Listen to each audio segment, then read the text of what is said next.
এই যে আজকের বঙ্গবীর নামের টাউট কাদের সিদ্দিকী বাংলাদেশের সীমান্তে ভারতের অস্ত্রে ট্রেনিং এ সৈন্য দিয়ে বাংলাদেশের বিডিআর এর শত শত জওয়ানকে হত্যা করেছিল সেই দিন।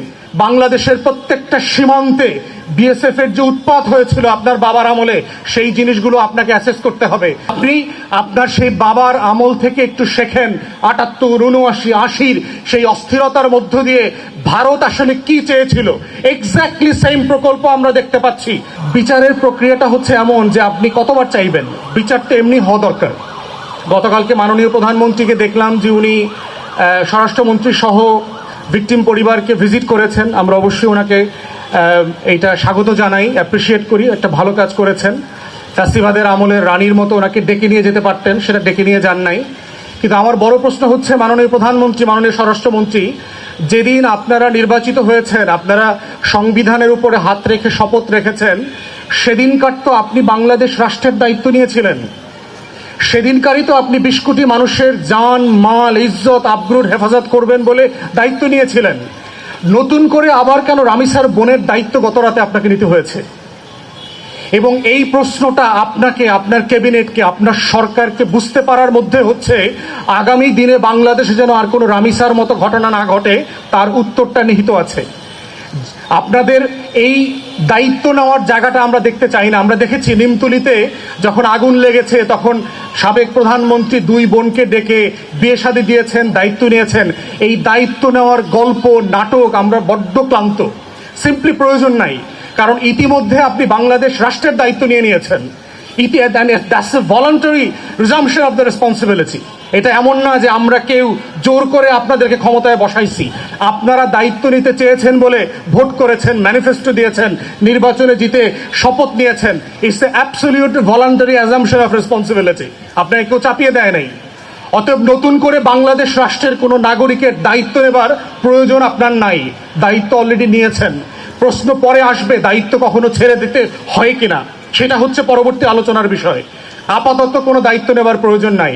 আপনাকে দেখতে হবে যে গত ১-২ সপ্তাহ জুড়ে সারা বাংলাদেশ রাষ্ট্র যেভাবে ধর্ষণকে উদযাপন করছে, সেই উদযাপনের জায়গা থেকে is it a mere event of rape or is a pattern propagated and very plan ম্যানারে করা হচ্ছে? আমার কাছে মোটেই মনে হচ্ছে না যে একটা বিচ্ছিন্ন ঘটনা।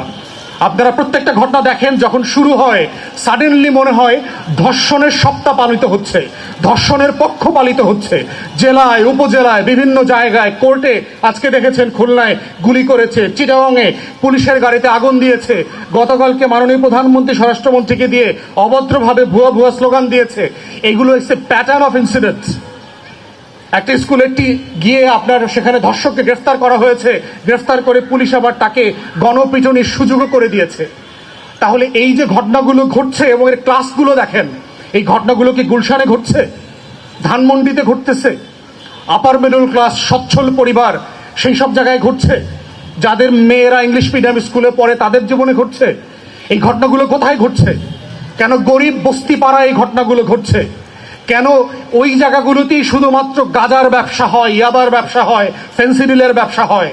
কেন সেই গাঁজাখোরদেরকে ধরার পরে তার হাসি মুখের চেহারা ফুটে ওঠে? কারণ ওই গাঁজার ব্যবসায়ী কয়দিন আগে মাত্র তার গার্লফ্রেন্ডকে নিয়ে নেপাল থেকে ঘুরে আসছেন। আসলে সে কত রিচ, ওয়েলদি, সে হলিডে করতে পারে বাংলাদেশে ফেন্সিডিলের ব্যবসা করে, গাঁজার ব্যবসা করে। তাহলে এই যে pattern of event happening on a regular interval, এই ঘটনাটাকে রাষ্ট্র কোনোভাবে একটা বিচ্ছিন্ন ঘটনা, একটা বিচ্ছিন্ন দুর্ঘটনা, একটা বিচ্ছিন্ন আইসোলেটেড ধর্ষণের ঘটনা আকারে পড়বার কোনো সুযোগ আমাদের নাই। তাই মাননীয় প্রধানমন্ত্রী এবং সরকারকে বলছি, আপনারা যদি সত্যিই দায়িত্ব নিয়ে থাকেন, আপনারা যদি সত্যি মনে করেন যে এই রাষ্ট্রের দায়িত্ব আপনাদেরকে দেয়া হয়েছে by oath and under the constitution, then you have to remember এই প্রত্যেক দিনের ঘটনার প্যাটার্নকে প্যাটার্ন আকারে আপনার আলোচনা করতে হবে এবং বিবেচনায় নিতে হবে। মাথায় রাখবেন, আপনাকে মনে করিয়ে দেই, ৭৫ পরবর্তী বাস্তবতায় শহীদ প্রেসিডেন্ট জিয়াউর রহমান যখন দায়িত্ব নিয়েছেন, তখন কিন্তু একইভাবে সারা বাংলাদেশকে বিভিন্নভাবে অস্থির করে তোলা হয়েছিল। এই যে আজকের বঙ্গবীর নামের টাউট কাদের সিদ্দিকী বাংলাদেশের সীমান্তে ভারতের অস্ত্রে ট্রেনিং এ সৈন্য দিয়ে বাংলাদেশের বিডিআর এর শত শত জওয়ানকে হত্যা করেছিল সেই দিন। সে নাকি মুজিব হত্যার প্রতিবাদ করতে চায়। বাংলাদেশের প্রত্যেকটা সীমান্তে বিএসএফ এর যে উৎপাত হয়েছিল আপনার বাবার আমলে, সেই জিনিসগুলো আপনাকে অ্যাসেস করতে হবে। বাংলাদেশের প্রত্যেকটা ক্যান্টনমেন্টে একটা পর একটা কু হচ্ছিল সেই দিন। কারা করছিল? জাসদের গণবাহিনী করছে, বামপন্থীরা করেছে, আওয়ামী লীগের যারা পোষ্যরা ছিল তারা করেছে।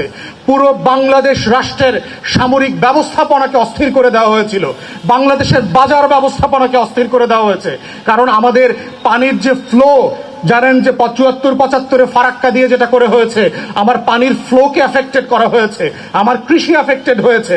অতএব আপনি আপনার সেই বাবার আমল থেকে একটু শেখেন। ৭৮, ৭৯, ৮০ সেই অস্থিরতার মধ্য দিয়ে ভারত আসলে কি চেয়েছিল, এক্স্যাক্টলি সেম প্রকল্প আমরা দেখতে পাচ্ছি। আপনার নেতৃত্বে বাংলাদেশের জাতীয়তাবাদী এবং মূল্যবোধের যে গণ অভ্যুত্থানের রাজনীতি, এই রাজনীতিকে অস্থির করে দিয়ে আওয়ামী লীগ এবং